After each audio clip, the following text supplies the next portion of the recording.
Thunderstorms have always freaked me out. Maybe it's the way the sky changes so fast. Like the world flips a switch and suddenly you're trapped inside a different version of reality. The air gets heavy. Your skin feels weird. And every sound you hear after the first crack of thunder feels important. These are 3 stories people sent to me over the years. They swear they're true. And honestly, after hearing what happened to them, I don't think I'll ever look at a storm the same way again.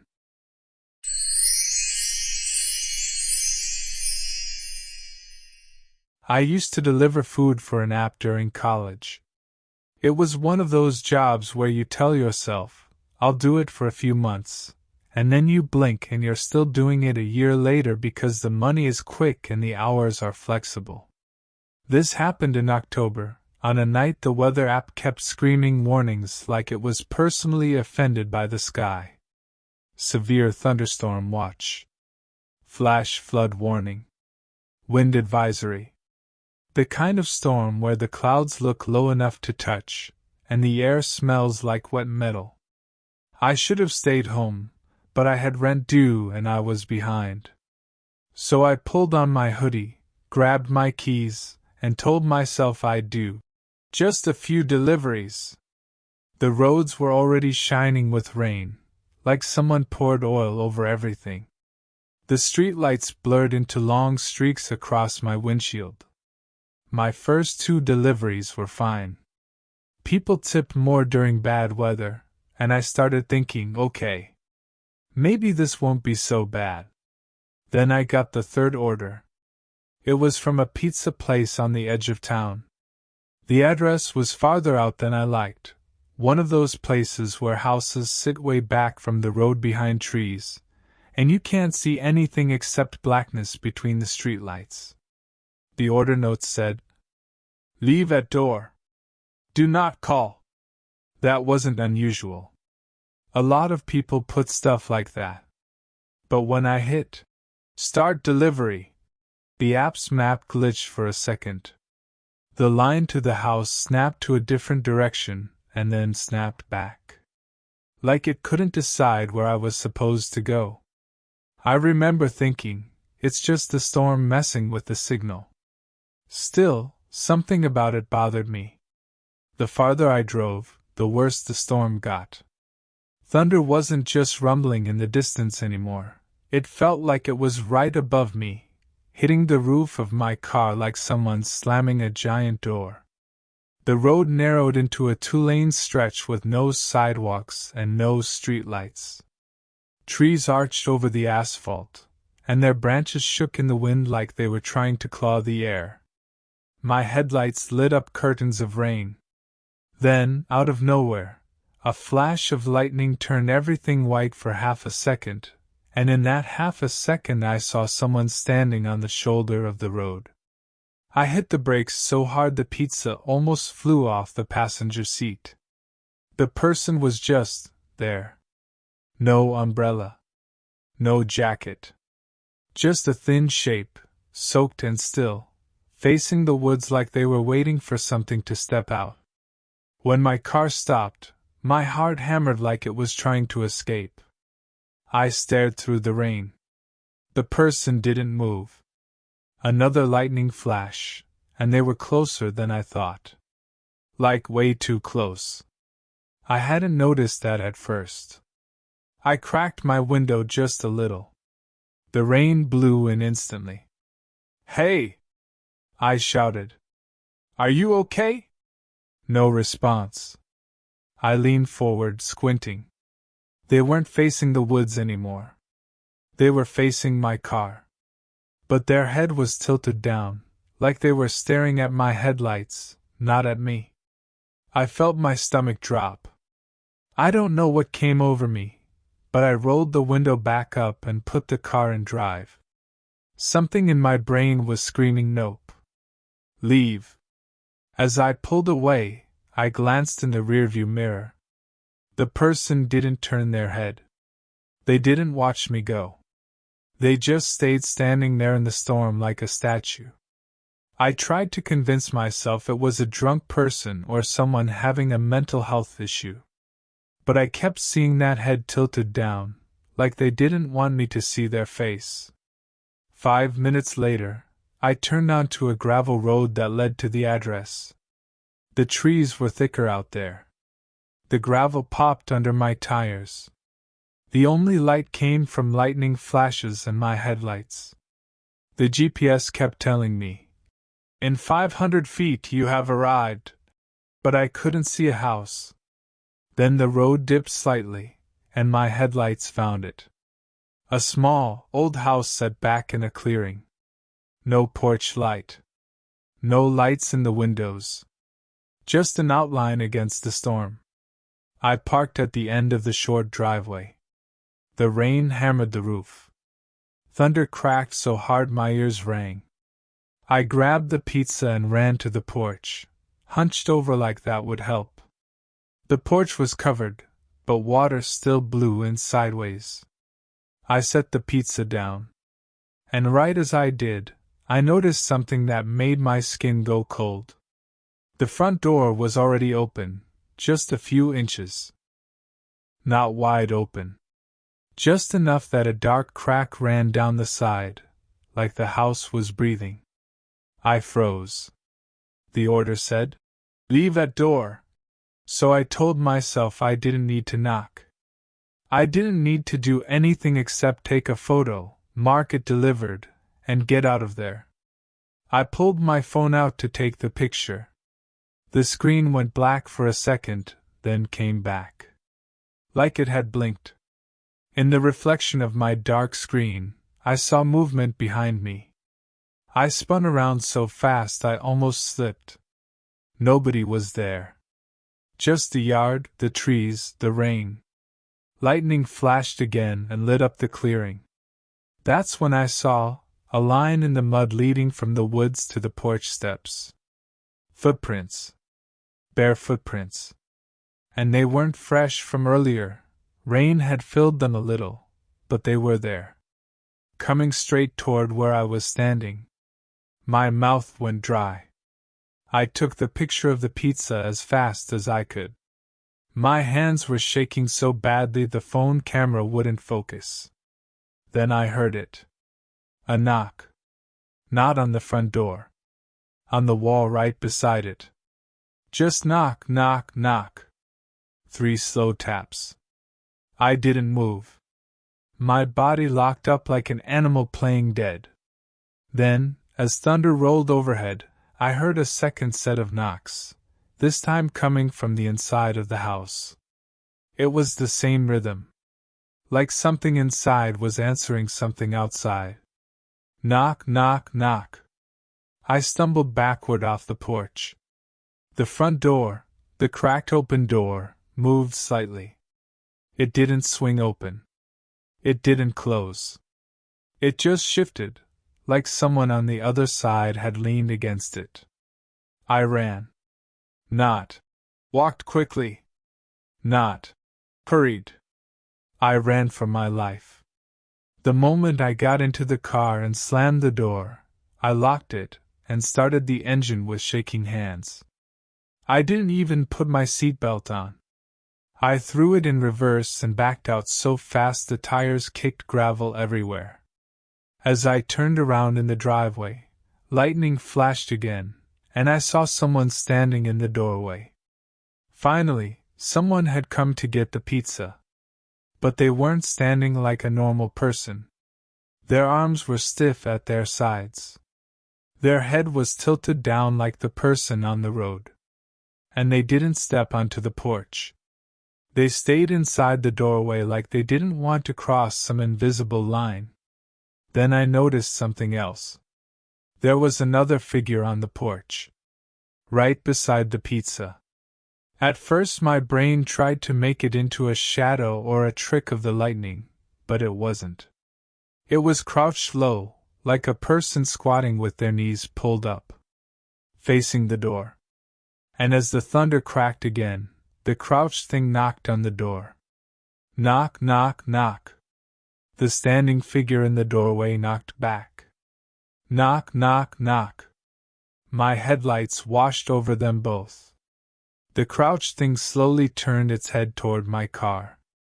And for one split second, lightning lit up its face. I still can't explain it without sounding insane. It looked like a human face, stretched wrong. Too wide. Too flat. Like someone tried to wear a person's skin but didn't know how to fit it. Its eyes didn't reflect light. They looked like wet holes. I screamed, slammed my foot down, and shot back up the gravel road. Branches whipped my car as I sped through the trees. Rain blurred everything. My chest hurt from how hard my heart was pounding. When I finally reached the main road, I didn't stop. I drove straight to the pizza place and parked, breathing like I'd just escaped drowning. I sat there with my hands on the wheel, staring at nothing, trying to force my brain to calm down. My phone buzzed. A message from the delivery app. At first I thought it would be the customer complaining that I didn't hand it to them. But it wasn't. It said, "Customer reported, food not delivered." I stared at it. I had taken a photo. The app should have known. Then another notification popped up. Not from the app, this was a text message from an unknown number. No name. No contact photo. Just a number I didn't recognize. The message said, "You left it outside." My throat went tight. I didn't respond. I couldn't. A few seconds later, another text. "We knocked to be let in." Then the third text came through, right as thunder boomed overhead even though I was miles away from that house. "You heard us." I blocked the number. I deleted the delivery app that same night. I didn't care about the money. I didn't care about rent. I didn't care about anything except never going back out there. But the worst part. A week later, I drove past that area in the daytime with a friend, just to prove to myself it was real. We found the gravel road. We drove down it.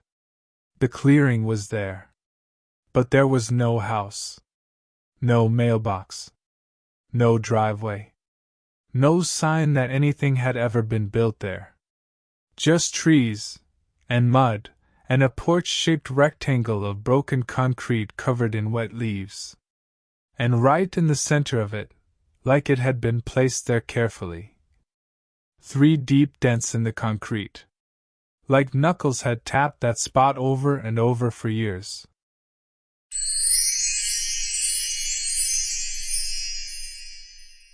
This story happened to my cousin, but I'm the one who got the phone call, so I know it's real.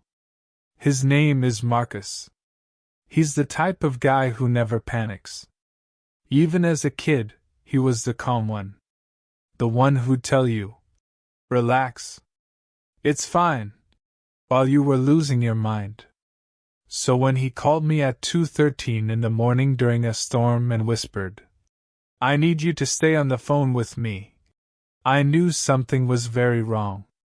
Marcus was driving cross-state for work, some warehouse job where they'd send him to different locations to check inventory. He'd been on the road all day. Storm warnings had been building all afternoon, and by night the sky finally snapped. He told me earlier he might stop at a motel if the weather got bad. I assumed that's what he did.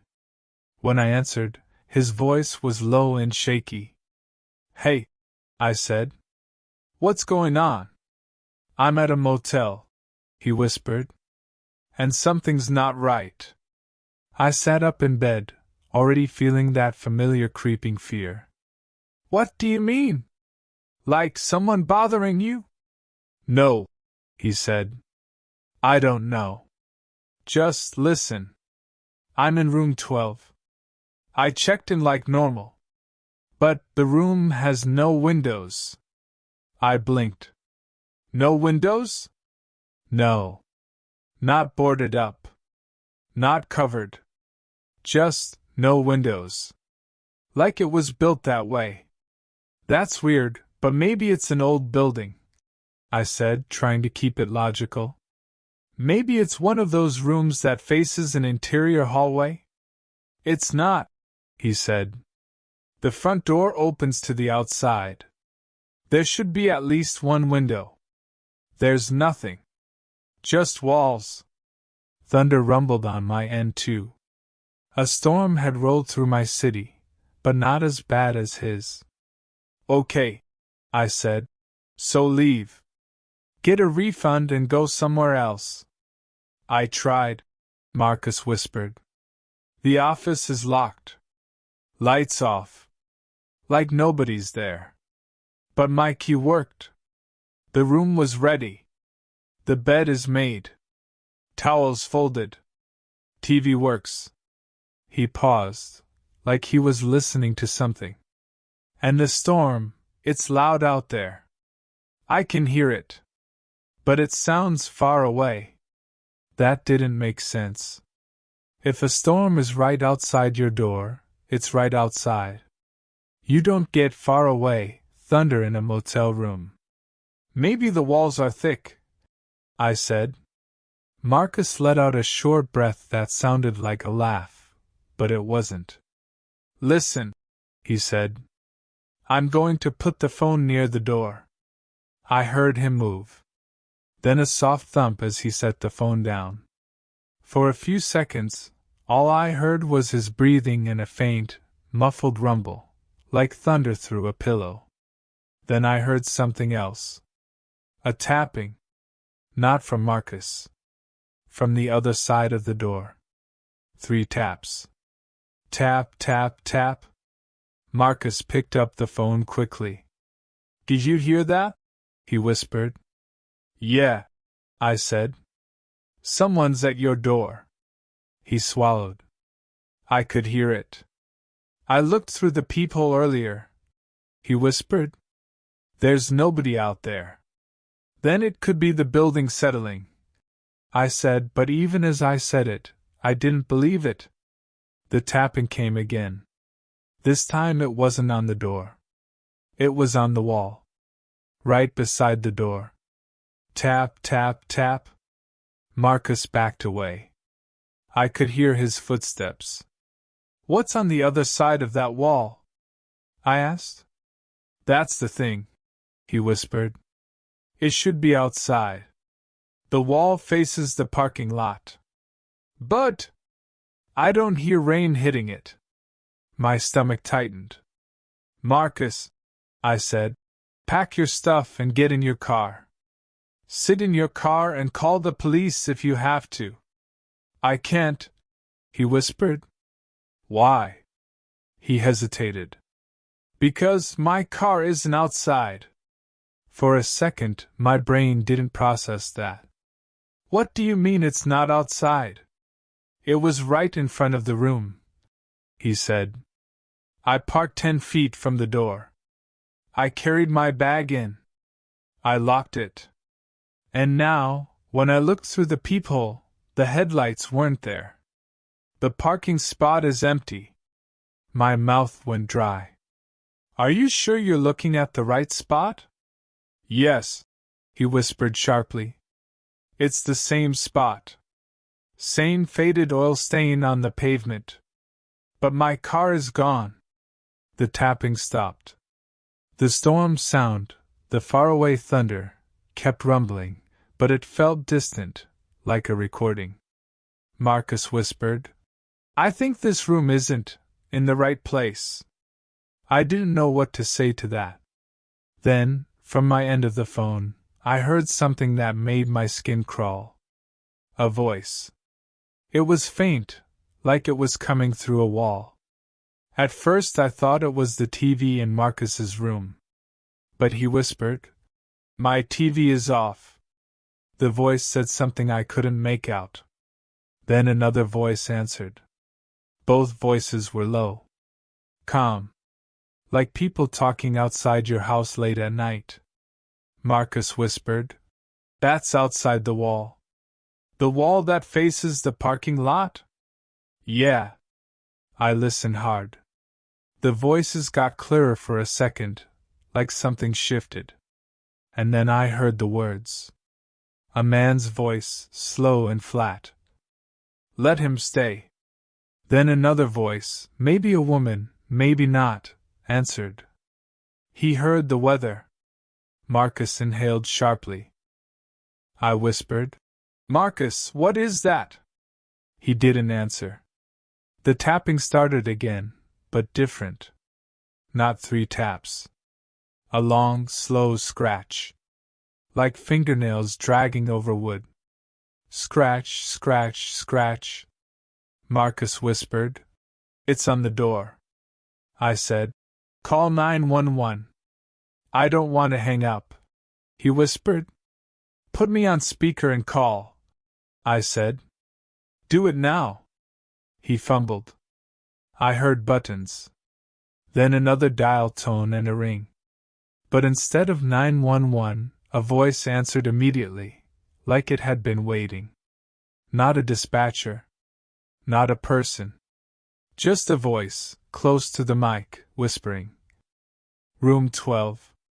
Marcus froze. I whispered, That's not 911. He backed away from the door.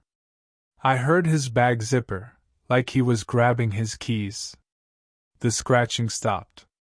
Then silence. No tapping.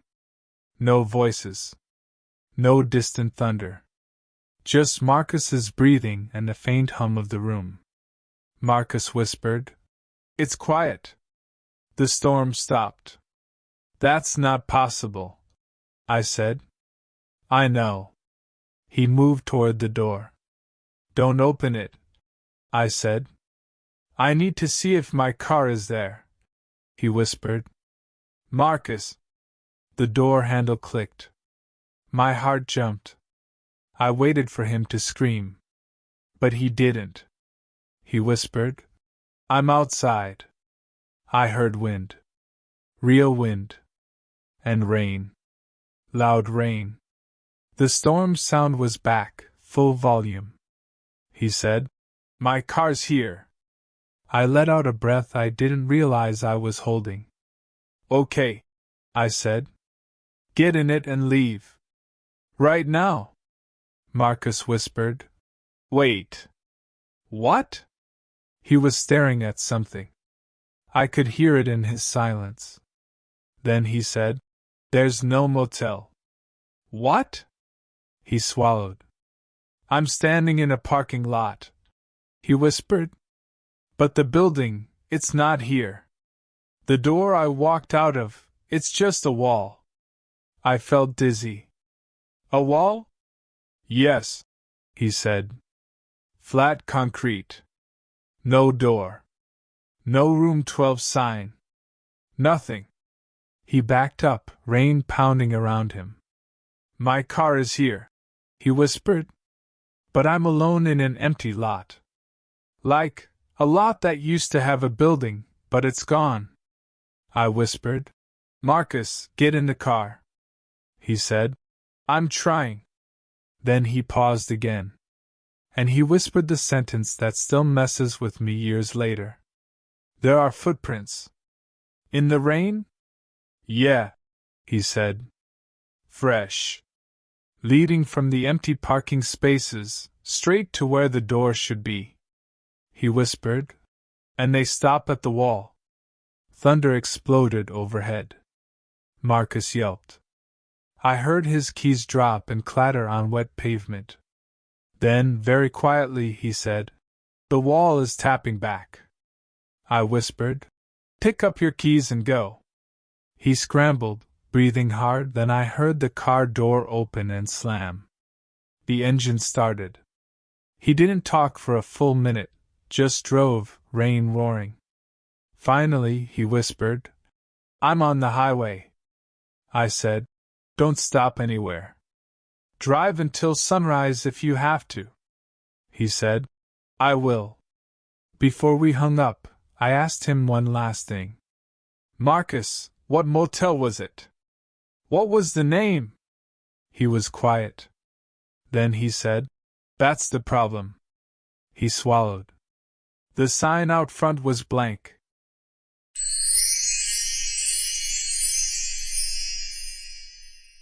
I live in a rural area.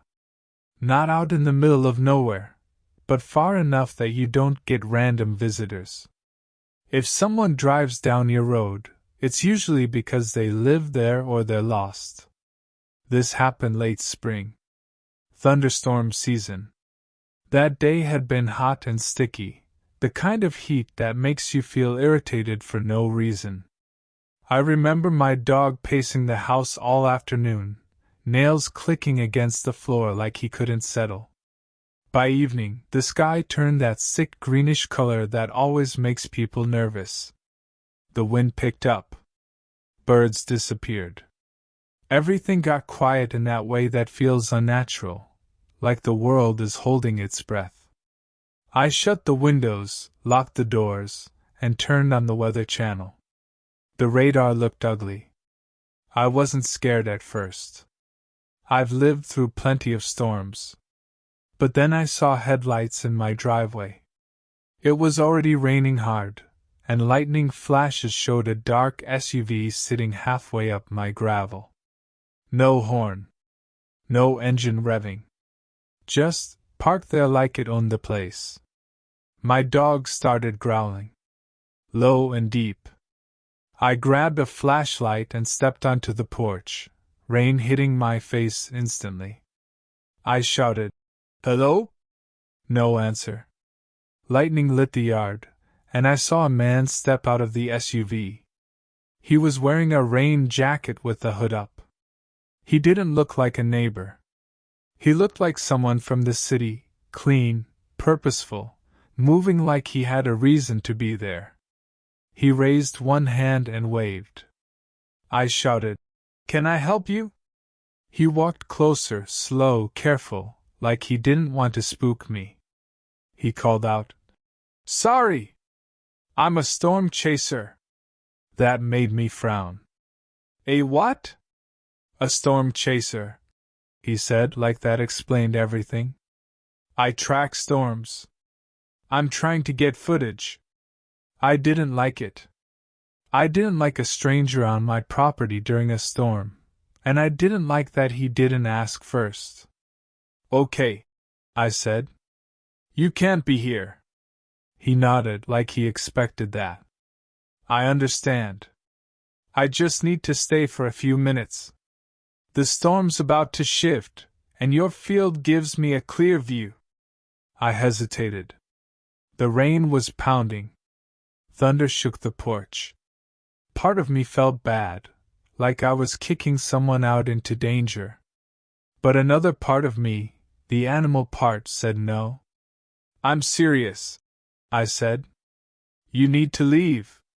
He smiled, but it didn't reach his eyes. "I will. Soon." Then he turned away from me and walked back toward his SUV without another word. That annoyed me. Like he'd decided he was staying no matter what I said. I went back inside and locked the door again, harder than I needed to. I watched through the window. The storm chaser didn't get in his SUV.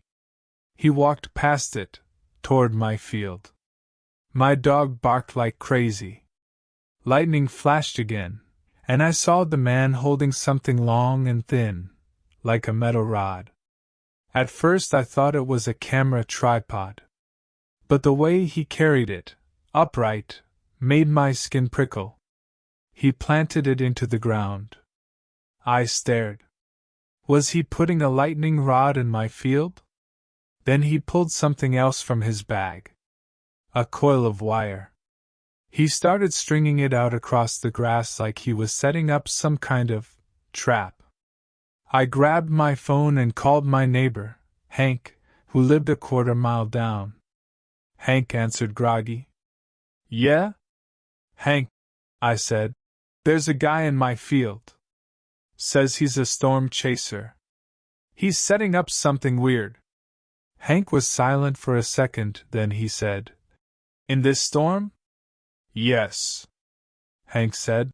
"Stay inside. Don't go out there." "I'm coming." I hung up and watched. The man kept working like the storm didn't exist. Then something happened that still makes me feel sick.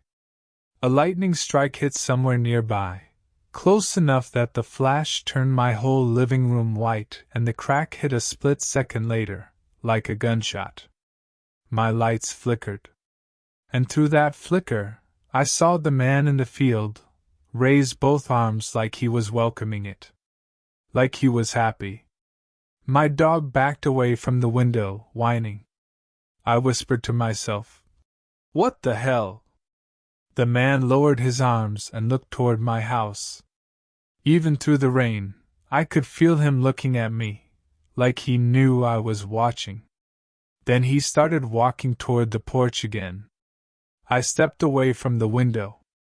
My heart was pounding. A knock came at my front door. Not a gentle knock. A confident one. I didn't answer. He knocked again. Then he spoke, loud enough to carry through the door. "Open up. I need to check something." I didn't move. My mouth felt dry. He knocked again, slower. "Open the door." Thunder boomed. Then his tone changed. Still calm, but colder. "You invited me to watch." My blood ran cold. I hadn't invited him. I hadn't even been polite. I'd told him to leave. I backed up, grabbed the fireplace poker from beside the hearth like it would save me. My dog growled again, deep. The man outside sighed like he was annoyed. Then he said, almost softly, "Okay. I'll come in when the lights go out." And then he walked away from my door. I stood there shaking, listening to the storm swallow his footsteps. I looked out the window again.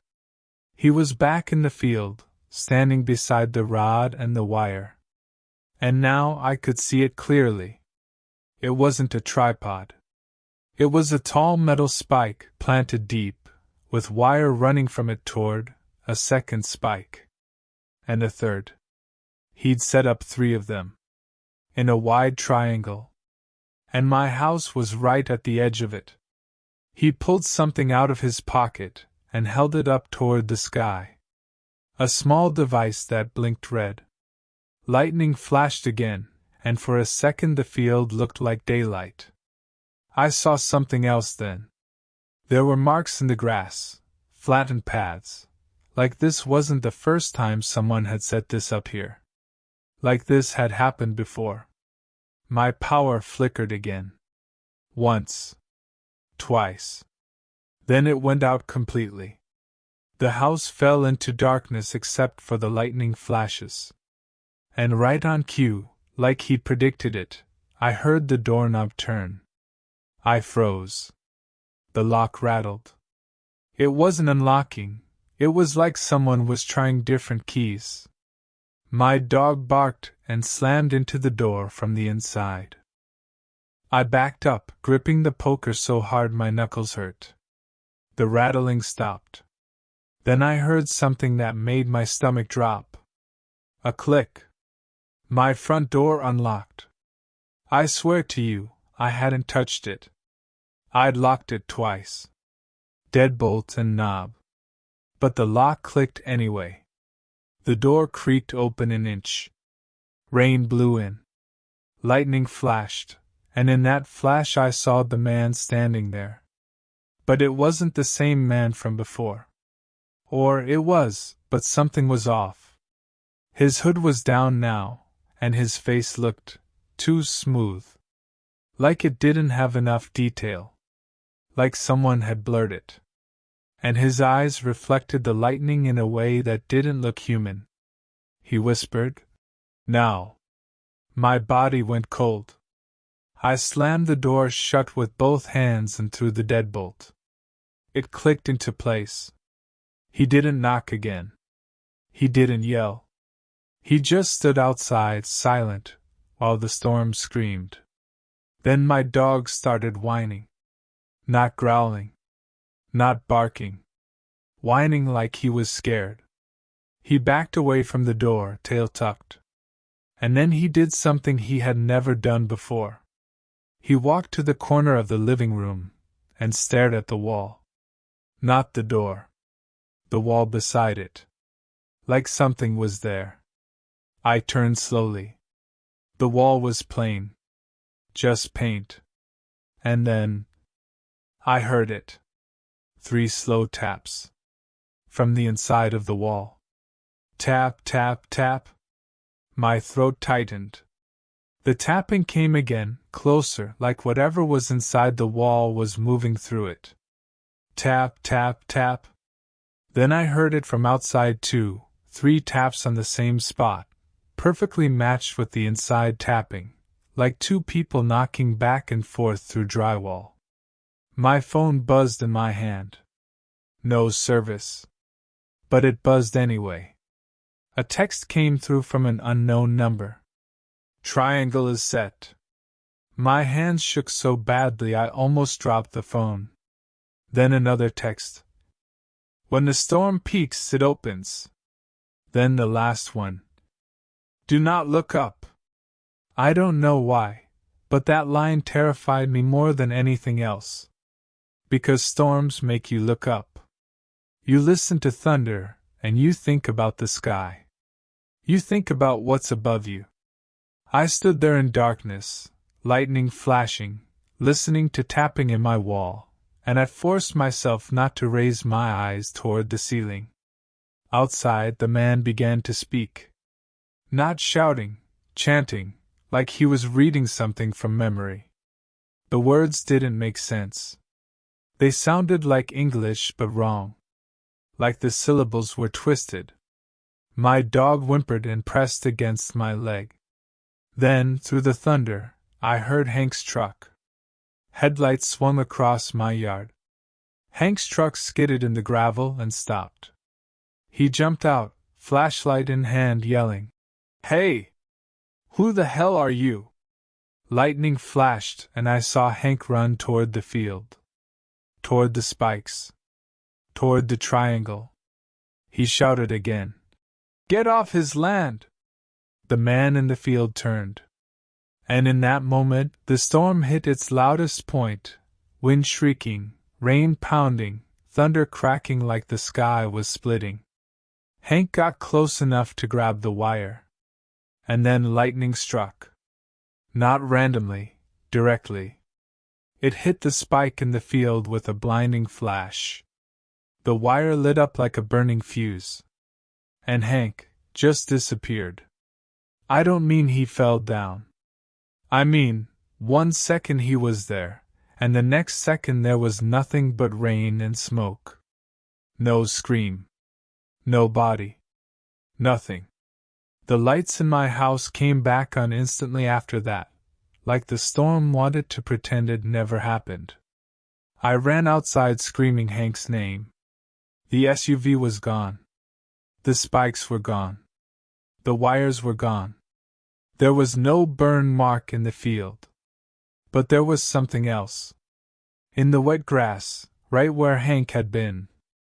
A perfect triangle pressed down into the ground. Like something heavy had sat there. And in the center of it, 3 deep dents. Like knuckles. Tap, tap, tap. Hank was reported missing. They searched for days. They called it a storm accident, even though nobody could explain how a man vanishes in an open field. A week later, I got one more text from that same unknown number. It said, "He looked up." Which story scared you the most? Comment below and subscribe for more true horror stories.